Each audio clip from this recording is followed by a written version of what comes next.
Hello. हाँ बोलिए, अभी बताइए। हाँ सर, हम एक भेजे थे, उधर से रिप्लाई आ गया था, कल आया था। एक मिनट आप होल्ड करो। ये आपका है, आपने एप्लीकेशन दिया था आपने एक्चुअली। हाँ, 2 ही तारीख को दिए थे, 2/11 को। आप मेडिकल में पहले अनफिट हो गए थे आप, री मेडिकल हम्म। में। हम्म। तो री मेडिकल में जो आपका जो पॉइंट है अनफिट होने का, वो ये है आपका कि क्यूबिटस वल्गस आपको कैरिंग में अनफिट कर दिया आपको। हाँ। यही पॉइंट था। हाँ सर, बिल्कुल। अब इस पर आपने क्या किया कि आपने डीजी सीआरपीएफ को एप्लीकेशन लिखा था।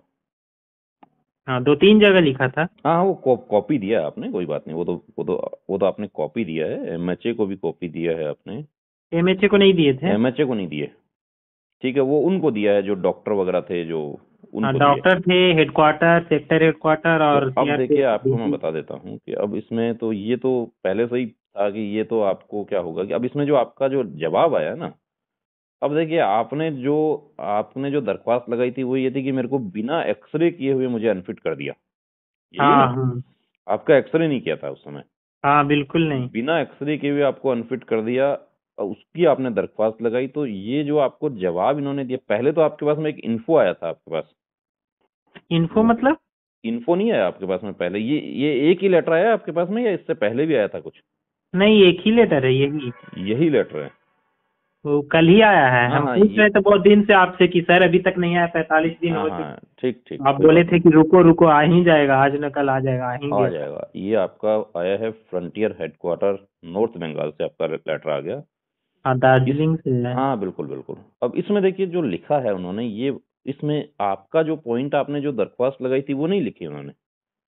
इसमें उन्होंने ये लिखा है कि आपका जो है वो अपना जो एमएचए गाइडलाइन है उसके अनुसार वो लिखा है कि दोबारा मेडिकल के बाद फिर हाँ मेडिकल के दोबारा लिए दोबारा अपील नहीं नहीं किया कर जाए सकते हो। कहीं नहीं। तो अब आप ऐसा कीजिए, ठीक है, ये आ गया आपके पास में। अब आप कोई एडवोकेट, आप अच्छा जो है आपका जो एडवोकेट है वो आप वहाँ पटना में आप कर सकते हैं, प्लस आप कलकत्ता में कर सकते हैं। देखिए, आप तो बिहार के रहने वाले हैं ना, हाँ। रेजिडेंट आप बिहार के हैं आप।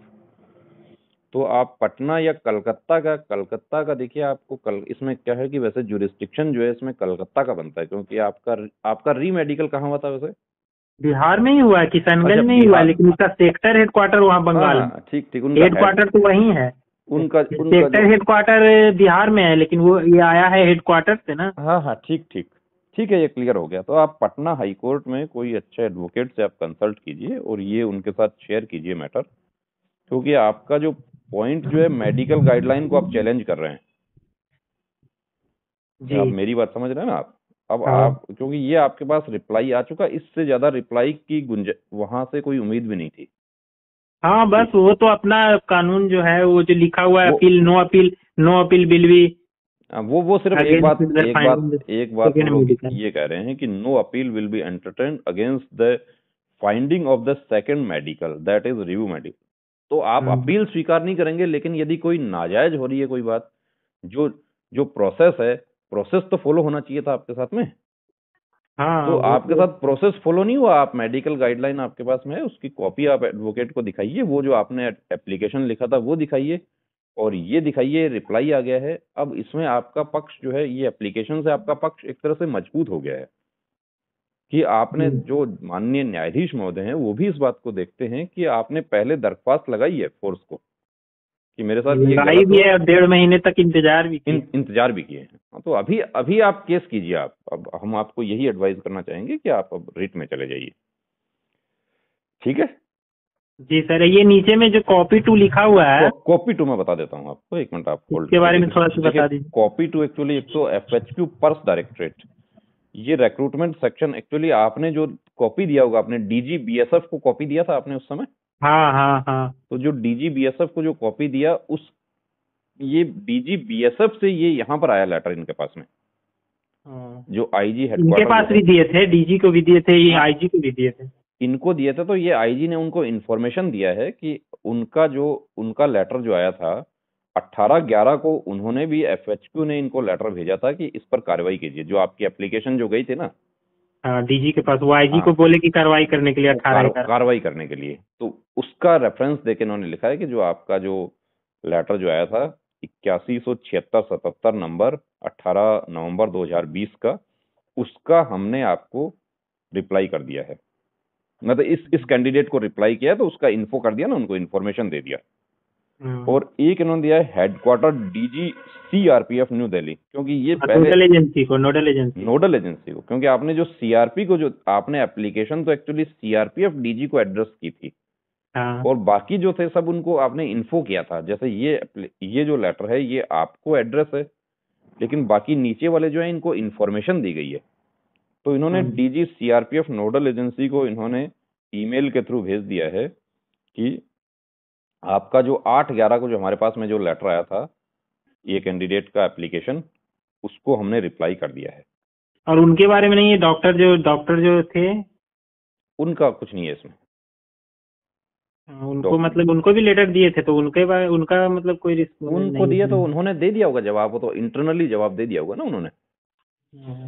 उन्होंने अपने महकमे में तो जवाब दे दिया होगा। उनसे यदि जवाब मांगा गया है तो उन्होंने बता दिया होगा कि मैंने क्यों नहीं किया। अब वो क्यों नहीं किया, वो जब कोर्ट में जाएगा मैटर, वहां पर ये सब बताना पड़ेगा उनको। हाँ, कि क्यों नहीं किया, इसका जवाब आपको नहीं देंगे लोग, इनको कोर्ट में देना पड़ेगा। तो आपको टेंशन करने की जरूरत नहीं है। यदि आपको देखिए मार्क्स आपको अच्छा है और आप आश्वस्त हैं कि आप मेरिट में आने लायक है, आपके मार्क्स तो 13-14 नंबर ज्यादा 13-14 नंबर ज्यादा है, तो आप लगाओ। इलाहाबाद भी कर सकते हो आप, मैं बताऊं आपको, क्योंकि आपका जो वो रीजन जो है ना, हाँ। वो इलाहाबाद के उसमें है आपका। आप उसमें कहाँ, इलाहाबाद तो नहीं है, कहाँ पे रीजन जो है ना एसएससी का, लेकिन इसमें पक्षकार एक्चुअली ये फोर्स जवाब फोर्स देगी ना इसमें। तो आपका इलाहाबाद का नहीं बनेगा, आपका पटना का ही बनेगा। पटना का कोई एडवोकेट है तो पटना का देखिए, हम आपको एक एडवोकेट है उनका हम नंबर बता देंगे, लेकिन वो ये सर्विस वगैरह के केस नहीं करते हैं वो। तो ऐसे हम एक से कंसल्ट किए हैं, बोले कि अच्छा हम कुछ भेजें, तो बोले कि देख के हम बताते हैं। हाँ, तो देख के नहीं बेटा, आप जाके उनसे आप मिलिए, देखिए मैं बताऊँ। मिले भी हैं, एक बार जाके मिले। अच्छा मिले। उस समय लेटर नहीं आया था, तो कल लेटर आया तो उनके पास भेजे थे। हाँ, तो अब आप जाके मिलो उनसे और अब इसकी कार्रवाई कर दो आप। अब जब भी होगा ये हो जाएगा, तब तक आप अपनी पढ़ाई जारी रखो, इसका भी समाधान हो जाएगा। यदि आपका पहले से लगा है कि भाई ये फिट है, आप फिट हैं उसमें, हाथ में आपका एंगल आपने नपवा के देखा, एंगल आपका 20 से कम हो रहा है, तो आप निश्चित रूप से आपका देखिए उसमें एडवोकेट आपके कैसे उसको दलील देते हैं, उस पर डिपेंड कर जाएगा सब कुछ। पर 20 तक ही दिया गया है वहां से। आपका तो 20 से ज्यादा दिया है। नहीं, वो दिया है ना, लेकिन हम रेडियोलॉजिस्ट से नपाए तो हाँ, रेडियोलॉजिस्ट से आपने नपाया तो 20 है, तो 20 तक तो फिट करना पड़ेगा, क्योंकि बहुत सारे सेंटर्स पे 20 तक के कैंडिडेट्स को फिट किए हैं ये लोग। और वो भी उनको नहीं आ रहा था, उतना बड़ा रेडियोलॉजिस्ट का विभाग है। हाँ 2 दिन में रिपोर्ट दिए, उनको भी समझ में नहीं आ रहा था। वहाँ का जो सबसे बड़े एचओडी होते हैं रेडियोलॉजिस्ट विभाग के, हाँ, प्राइवेट 2 दिन लगे हुए थे।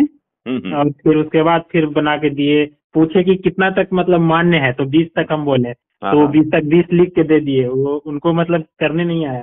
कोई बात नहीं, आपको किसी प्रकार की टेंशन करने की जरूरत नहीं है। आपका यदि 20 से नीचे है तो कोर्ट सब नपवा लेगा। हाई कोर्ट इसीलिए है कि जब हमारे देश में हमारा हाई कोर्ट तो पटना का ही किसी मेडिकल कॉलेज या फिर कहीं से बिल्कुल मेडिकल को देगा बेटा। ऐसे पहले फैसले हो चुके हैं, ऐसे बहुत सारे फैसले हैं। ऐसे आपके एडवोकेट ऐसे हों कि जो उनको फैसला वगैरह वो खोजेंगे तो उनको मिल जाएंगे फैसले। तो वो तो किसी के मतलब की निगरानी में, क्या बोलते हैं उसको, उसकी निगरानी की कोई ना कोई जाएगा उनके तरफ से। हाँ, सब जाएगा, सब जवाब देना पड़ेगा उसका। जो आपको जवाब दिया ना, ऐसा ही जवाब कोर्ट को भी देना पड़ेगा। लेकिन ये जवाब से तो एक साधारण जो गांव का आदमी है वो भी संतुष्ट नहीं होगा कि मैंने क्या शिकायत दी थी, उसका क्या जवाब दिया जा रहा है। हाँ, वो तो अपना रूल दिखा रहे हैं ना कि नॉट अपील। ये बात तो आपको आरएनई के बाद नहीं अपील कर सकते। ये तो हम पहले से भी जानते थे, वो तो कॉपी में ही लिखा हुआ था। बिल्कुल आरएनई का कॉपी में ही लिखा हुआ था नीचे में कि इसके बाद तुम अपील नहीं कर सकते। क्यों नहीं कर सकते आप? यदि तो क्या आप लोग जो है आप बिना गाइडलाइन फॉलो किए अनफिट कर सकते हो? हाँ, मतलब उसमें इस गाइडलाइन में भी तो लिखा हुआ है, should be attached x-ray plate, बिल्कुल लिखा हुआ है ना। तो वो भी तो गाइडलाइन ही आप ही का बना हुआ है, तो आप तो अपना रूल खुद नहीं फॉलो कर रहे हो। ये सब एडवोकेट दलील देंगे आपको, इसमें आपको कुछ टेंशन नहीं करना है। ठीक है, वही पूछना चाह रहे थे कि कुछ मतलब इसमें देखो चांस है आपका। हमारे पास यदि